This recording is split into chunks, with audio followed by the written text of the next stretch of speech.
Hello everyone. भौतिक भूगोल विषय में आज हम पढ़ेंगे प्रवाल एवं प्रवाल भित्तियां, कोरल्स एंड कोरल रीफ्स। अंतः सागरीय रूपों में, अंतः सागरीय सबमरीन रूपों में प्रवाल भित्तियां तथा एटोल जो हैं अपना एक अलग ही महत्व रखते हैं। इनका जो निर्माण है सागरीय जीव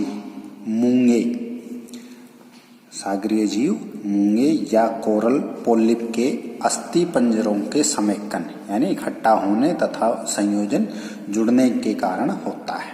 किसका निर्माण? प्रवाल भित्तियों का। कोरल जो है यानी जिसे हम मूंगा कहते हैं वो उष्ण कटिबंधीय महासागरों में पाए जाते हैं तथा चूने पर निर्वाह करते हैं, यानी इनका भोजन क्या है? चूना। एक स्थान पर असंख्य मूंगे एक साथ समूह में रहते हैं तथा अपने चारों ओर चूने की क्या बनाते हैं? खोल बनाते हैं। जब मूंगा मर जाता है तो उसकी खोल के ऊपर दूसरा मूंगा अपनी खोल बनाने लग जाता है। ये प्रक्रिया एक लंबे समय तक चलती रहती है और एक विस्तृत भित्ति बन जाती है, जिसे क्या कहते हैं? प्रवाल भित्ति कहते हैं। प्रवाल भित्ति का जो निर्माण है वो 25 डिग्री उत्तरी अक्षांश से लेकर 25 डिग्री दक्षिणी अक्षांशों के मध्य किसी द्वीप या तट के सहारे यथोचित गहराई पर स्थित अंतः सागरीय चबूतरों पर होता है। प्रवाल यानी जो मूंगा है जल के बाहर जीवित नहीं रह सकता, अतः प्रवाल भित्ति सदैव या तो सागर तल के नीचे या सागर तल तक ही पाई जाती है, यानी जल के बाहर नहीं पाई जाती। प्रवाल में उष्ण कटिबंधीय सदाबहार वर्षावनों की तुलना में अधिक विविधता पाई जाती है, यानी जो सदाबहार वर्षावन है विषुवतरेखीय उष्ण कटिबंधीय प्रदेशों के, उनसे भी ज्यादा इनमें क्या पाई जाती है? विविधता पाई जाती है, क्योंकि प्रवालों की लगभग 10 लाख प्रजातियां होती हैं। इन प्रवालों को सामुद्रिक वर्षावन भी कहा जाता है, rain forest of the oceans. ये जो जंतु हैं प्रवाल, जिसे हम पोलिप भी कहते हैं, अपने द्वारा बनाई गई चूने की खोल में रहता है। इसके शरीर के बाहरी तंतुओं में एक प्रकार की पादप शैवाल रहती है और ये जो शैवाल है ये प्रकाश संश्लेषण विधि से भोजन बनाती है, जिसे अपना विकास करती है तथा संबंधित प्रवाल जिसके शरीर में वह वासित होती है, क्या ये जो शैवाल है कि सकल भोजन मांग के 60% की आपूर्ति करती है।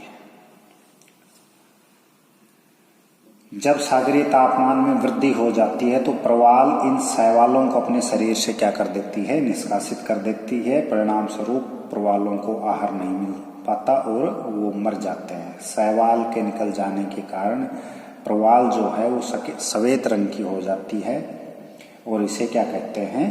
प्रवाल भ्रंजन कहते हैं, कोरल ब्लीचिंग कहते हैं। मतलब जब ये चूने की खोल में रहता है प्रवाल और शरीर के बाहरी तंतुओं में एक प्रकार की पादप शैवाल रहती है। जब तापमान वगैरह बढ़ जाता है मानव के आर्थिक क्रियाकलापों से, तो ये शैवाल को ये प्रवाल क्या कर देती है? शरीर से बाहर निकाल देती है और उसका रंग कैसा हो जाता है? सफेद। इसको क्या कहते हैं? प्रवाल भ्रंजन कहते हैं। अब प्रवाल के विकास की दशाएं, यानी प्रवाल का विकास कहाँ होता है? प्रवाल मुख्य रूप से उष्ण कटिबंधीय महासागरों में पाए जाते हैं, क्योंकि इनको जीवित रहने के लिए उच्च तापक्रम यानी 20 से 21 डिग्री सेल्सियस आवश्यक होता है। प्रवाल ना तो अति उष्ण जल और ना ही अति ठंडे जल में पनप सकते हैं। प्रवाल कम गहराई तक पाए जाते हैं। 200 से लेकर 250 फीट से अधिक गहराई में प्रवाल मर जाते हैं, क्योंकि इसके बाद सूर्य प्रकाश प्रविष्ट नहीं हो पाता और प्रवाल के लिए यथोचित ऑक्सीजन भी नहीं मिल पाती अधिक गहराई पर। इसलिए 200 से 250 फीट से अधिक गहराई में प्रवाल नहीं पनप पाते। प्रवाल के विकास के लिए स्वच्छ जल यानी अवसाद मुक्त होना चाहिए, क्योंकि अवसादों के कारण प्रवाल का मुख बंद हो जाता है और वो मर जाते हैं। अत्यधिक सागरीय लवणता भी प्रवाल के विकास के लिए हानिकारक होती है, क्योंकि इसमें चूने के कार्बोनेट की कमी आ जाती है जब सागरीय जल क्या हो, अधिक लवणीय हो। प्रवाल के समुचित विकास के लिए औसत जो सागरीय लवणता है वो 27 से 30 होनी चाहिए। मात्रा है ये 27 से 30। पूर्ण स्वच्छ जल भी प्रवाल के लिए हानिकारक होता है। यही कारण है कि नदियों के मुहानों के पास प्रवाल कम पाए जाते हैं, क्योंकि स्वच्छ जल में पोषक तत्वों की कमी पाई जाती है। सागरीय तरंगें तथा धाराएं जो हैं वो प्रवालों के लिए क्या होती हैं, लाभदायक, क्योंकि इनके द्वारा प्रवालों के लिए भोजन लाया जाता है। किसके द्वारा? सागरीय तरंगें और धाराओं के द्वारा।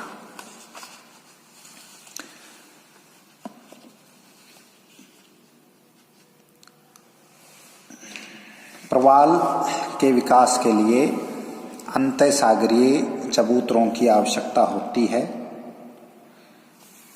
जिनके ऊपर प्रवाल अपना घरौंदा बनाते हैं।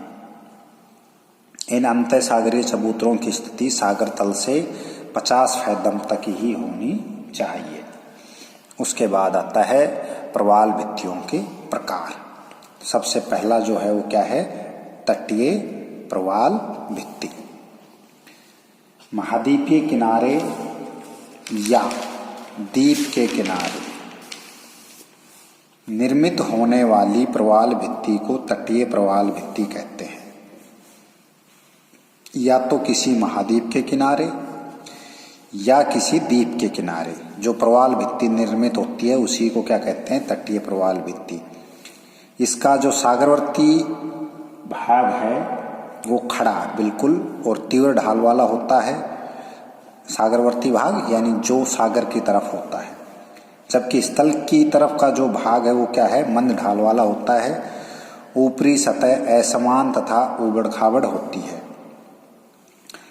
ये भित्तियां यद्यपि स्थलीय भाग से सटी रहती हैं, परंतु कभी कभी इनके तथा स्थल भाग के बीच क्या हो जाता है? एक अंतराल हो जाता है, जिसके कारण उनमें एक छोटी लैगून का निर्माण हो जाता है, जिन्हें क्या कहते हैं? बोट चैनल कहते हैं। प्रवाल भित्ति प्राय कम चौड़ी तथा संकरी होती है। जहाँ कहीं भी नदी सागर में गिरती है वहाँ पर तटीय प्रवाल भित्तियों का क्रम क्या हो जाता है? भंग हो जाता है। इस तरह की भित्तियाँ सकाउ द्वीप, दक्षिणी फ्लोरिडा, मलेशिया द्वीप के सहारे पाई जाती हैं। ये चित्र में तटीय प्रवाल भित्ति, ये सागरीय भाग, ये स्थलीय भाग, यानी ये क्या होती है? या तो किसी महाद्वीप के सहारे या किसी द्वीप के सहारे इनका निर्माण होता है। दूसरा जो प्रकार है वो क्या है? अवरोधक प्रवाल भित्ति। सागरीय तट से कुछ दूर